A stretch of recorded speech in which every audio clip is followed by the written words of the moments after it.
welcome back to the Caffeinated Classroom. If this is your first time here, my name is Marie. I'm a high school English teacher in San Diego, California, and this is another teacher tip happy hour where I give you quick, actionable tips that you can use right now in your classroom and beyond. Today is something that has been highly, like probably my most requested video of all time. Today we are going to be talking about the 2 classroom management strategies to end all classroom management strategies. Without these 2, everything else is not going to be a whole lot of help for you. So let's get started. Cheers!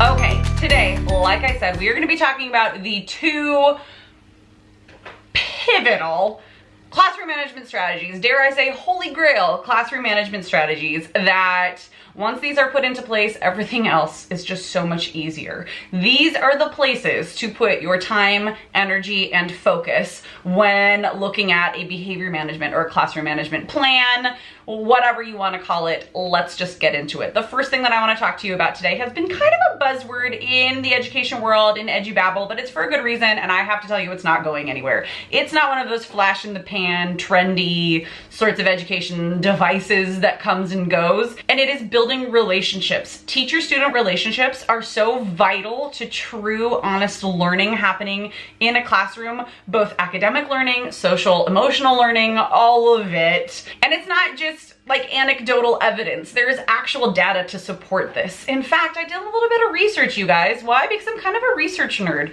So listen up. According to a February 2020 Education Week article entitled Why Teacher-Student Relationships Matter, a review of educational research analysis of 46 studies found that strong teacher-student relationships were associated in both the short-term and long-term with improvements on practically every measure schools care about: higher academic student engagement, attendance, grades, fewer disruptive behaviors and suspensions, and lower school dropout rates. I'm gonna sip my coffee after that one.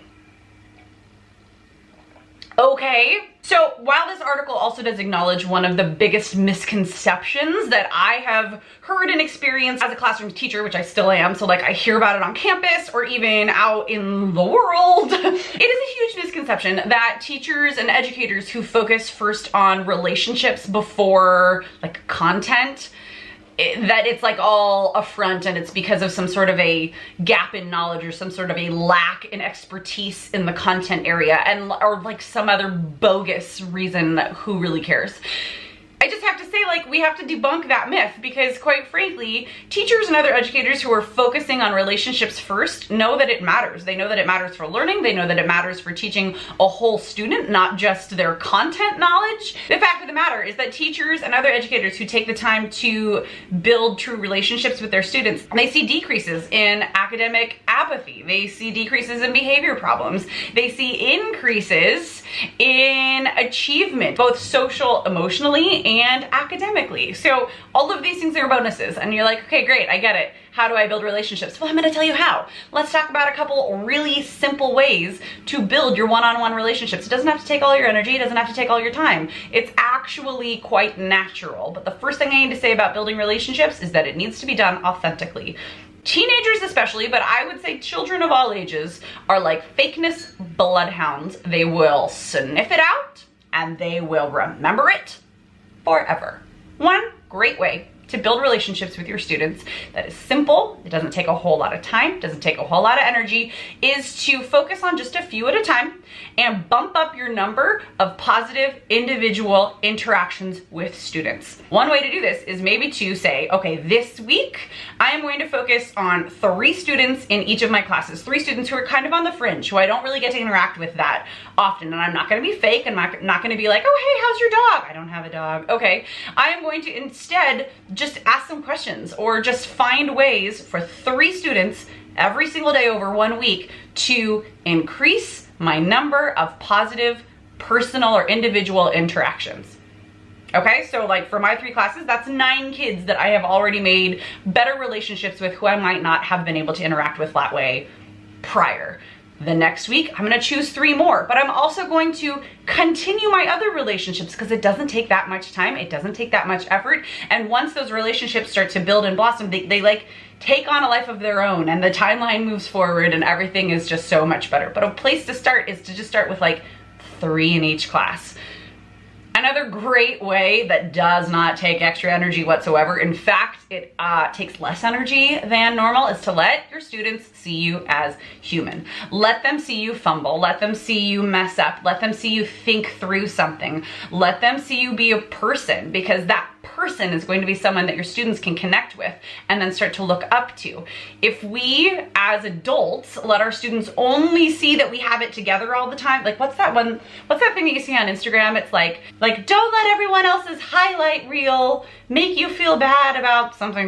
It's basically saying that like on Instagram, on social media, we can sometimes and often get down on ourselves because all we see is the best part of themselves that other people are putting out there into the world.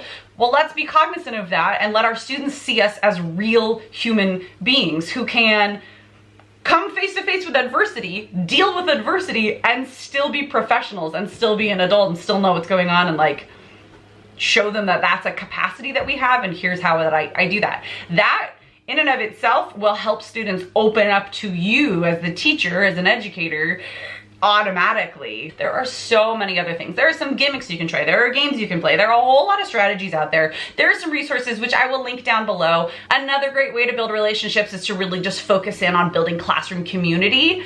So it's not just teacher-student relationships, but it's also like a culture within your class that everybody has relationships with one another. I do have a mini course called Classroom Community from the Ground Up, which I will link down below if you want to check it out. I talk about how I build culture and community in my classroom, from the room itself to the way that I design curriculum to how our interactions go as a class, all of it start to finish. Check it out down below if that's something you're interested in. Let's get to our second strategy. Our second holy grail strategy for classroom management beyond building relationships is consistency. Consistency is key in most areas of life, I dare say, especially as a parent of 2 young children. But consistency in a classroom can make or break you as a teacher. No matter how strong our relationships with students are or aren't, if we are inconsistent from student to student with our policies, with our interactions, with whatever it is, the whole ship will very likely go down. It is absolutely human nature to have some people, other human beings who we just click with. Some people who you start to think like favorites or a teacher's pet. Like that's not something necessarily to fight because it is human nature. Some people you get on with better than others. But quite frankly, this is where professionalism comes into play. Teachers must have consistency among students if we want to be successful in our classrooms, especially when it comes to behavior management and classroom management. But just like we have a moral obligation to be consistent and to be fair among our students. Now, granted, there are always special cases, but here's what I mean by consistency. I mean consistent grading policies. I mean consistent grading, frankly, where you're looking at student A's essay and student B's essay, and student A you get along with really well, and student B was super mean to you the other day. If it's the same quality of work, if it reaches the same standards, it gets the same grade, right? Like it's the same level of professionalism that everybody is going to have. Consistency. It also means with just like expectations in the classroom, discipline, interactions with their parents and other adults about this student or about students. Consistency across the board is the absolute key to professionalism and to success in your classroom. So I know that this seems like super obvious, like, well, yeah, of course everybody should be held to the same standards, but it gets really difficult. And you know, they're kids, it's in their DNA to push boundaries, especially in the DNA of teenagers. So when a student starts to turn their own decisions and behaviors against the adult who is holding them accountable, and the teacher starts to feel like the bad guy, oh wow.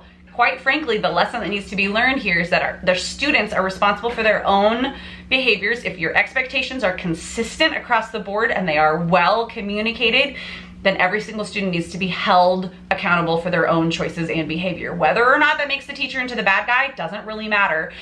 the only way to uphold, quite frankly, those relationships that you're working on building is to be consistent. Okay, so let's bring it all back together. The 2 classroom strategies we talked about today, relationships, and then consistency across the board is absolutely key. You want the ship to sail, be consistent. So if you enjoyed today's video, please go ahead and give it a thumbs up. Make sure you are subscribed if you've not already done so, and click the little bell so you don't miss any videos as I upload them weekly.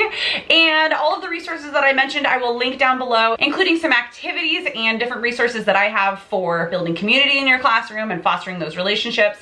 And then also that classroom community mini course that I mentioned, I will link that one down below if you would like to check it out. Thank you again so much for watching. Please, would you do me this favor and comment down below with your biggest takeaway from today's teacher tip happy hour so I can see what is working. Tell me any questions that you have, any concerns, and that can guide where we go from here. So until we meet again, thanks for watching. Bye.